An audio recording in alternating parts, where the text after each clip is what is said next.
So, in a previous video, you guys probably saw the sneak peek of my daily driver, but I actually own it now. So here it is. It is a 2007 Saab 9.3 2.0 Turbo Anniversary Edition. Yes, I'm a dork. We'll start at the rear here. First off, I remember I taught you guys about the capital T and lowercase t here. So this is the high output turbo model.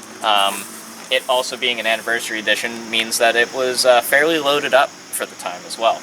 But if we open the trunk, we can see my mountain bike fits perfectly in it, which was one of my daily requirements, is I needed something that could fit a mountain bike. That's what I do off camera. You gotta do something in private. We'll move around to the nice interior here. Very nice leather.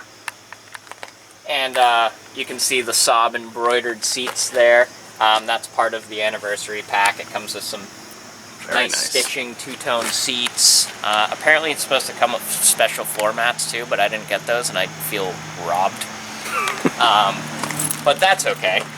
We can try to find those unobtainium floor mats on the internet somewhere, and they surely will. Facebook Marketplace. They surely will be an affordable price for floor mats. Totally. And now we get to the real stuff here. There's the 2.0 turbo. Nothing crazy. 210 horsepower, which is completely adequate for me and more than enough to get me in trouble. So there's not much to it, but it'll be a good daily driver. It's not nearly as exciting as the BMW that replaced it, but this is we're on to bigger and better things here. So this car existing in my life will allow us to have a shop soon, because this car doesn't take all my money like all the other ones, and it's so far it has been reliable for the few days that I've owned it. We'll have an update of it probably breaking later in the video. Well, one thing I sort of showed, it is a GM collab. Yes, so if nobody knows this already, but GM owned Saab for a good portion. About, I think it was in 1990, don't quote me on that, but GM purchased 50% of Saab. And very quickly they became the owner of Saab, and they started doing stuff like this. After, I've never owned a GM era Saab. I've only owned 900s, which is before GM's time. But this car, I don't think, a lot of people say, oh, it's not a real Saab. I beg to differ, because GM helped Saab a lot and allowed them to make their cars even more mainstream. They were always still quirky and weird, and people always looked at Saab people funny, because Saab people are a little off. I can say that because I am a Saab person and I am a little off. But I think GM helped Saab a lot into making some great cars like this one that I own now. And like, these cars are known for reliability. They are long-lasting, durable vehicles that are just great daily drivers for people that just need a car. It doesn't do everything exciting, it just does everything well. And the highest mile one I've personally seen and driven, the engine let go from a repairable, like, you'd need to tear the engine down, but it was only the top end, it wasn't a bottom end failure. And it died at 450,000 miles.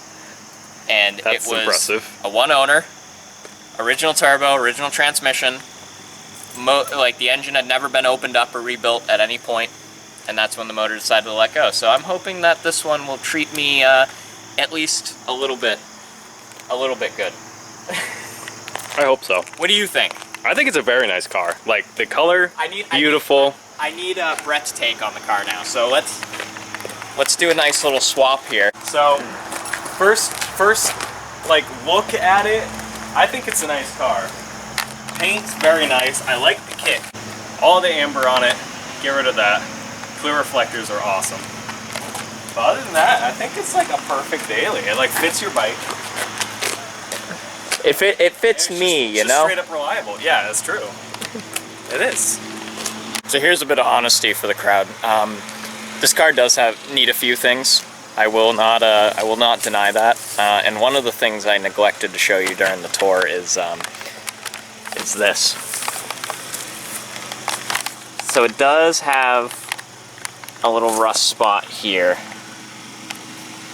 and most of the metal is still there, but it definitely does need a repair there. And when I go and do that repair, I'm going to be painting all of the side trim here in body color, which I think will clean up the look of the car a lot and make it a little younger. So basically today we're gonna find some gasket material to put this stupid wing on. So I've just had it sitting in here. It's just chilling. And yeah, I gotta scrape all of that off. So we're gonna hit up like Lowe's or Home Depot or something. Alright, so basically we're going to Home Depot, right? Oh yeah, Brett's first ride in the Saab. Yeah. Thing's pretty mint. I mean, look at this thing. It's like a spaceship. Look, I mean, look at that. Born from jets. Basically, I mean, well, yeah, literally born from jets. That is their saying, after all, you know. My 900's kind of more born from farm equipment. Sounds like a tractor when you start it up, but this doesn't really sound like a tractor, so I can say born from jets. It also doesn't sound like an airplane, though. No. Which I'm a little disappointed about. Quite unfortunate. It'd be pretty cool if this had a jet engine, you know? It does have a turbo. I was gonna say, it's got a turbo, so you got half of it going. It's got a turbo gauge, dude. Oh, it's got red, yeah. Oh, that's sick. Oh, I heard the little blow off it's got. That's cool. This thing's pimp. Yeah, it makes a little bit of turbo noise. We'll do an intake at some point and make a little bit more turbo noise, and that is the only modification. All right. The other blue Saab. I have a problem.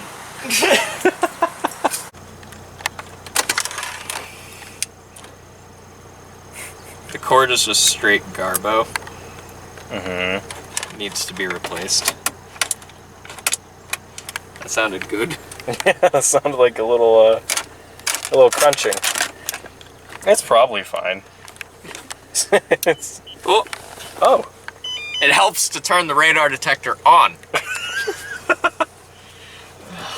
God. That'll do it. Help me. And the winner is...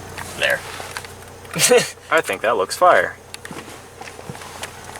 Nice. Dentist jet. I dropped off my Penske truck one time here. Mm-hmm. After renting one from, I rented it in rural Pennsylvania, and I drove it all the way here. Jeez. Because my Chevette blew up. Oh, that's what you rented to get that home. Yeah, most reliable vehicle I've ever paid for. This one just hasn't proved itself yet. No.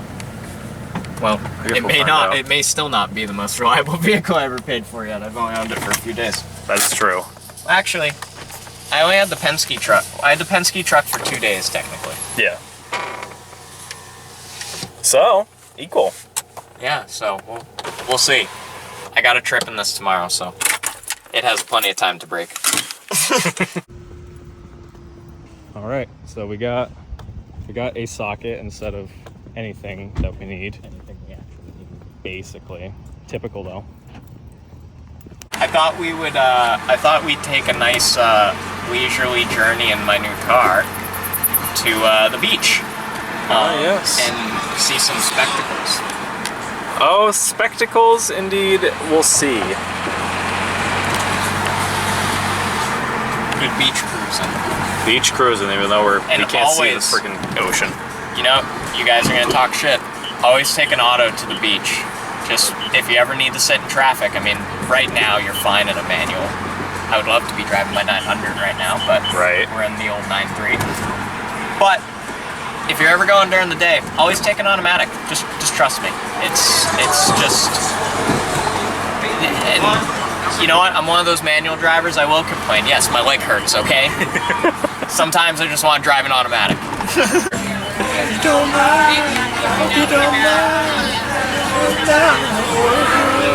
I'm singing with them. How wonderful life is. I fucked it up. Very good. Doesn't track completely straight. Mostly straight. It's straighter than most of my cars. It's got a good alignment. Except the color is not straighter than most of my cars. What, the baby blue? Yeah. Yeah, well.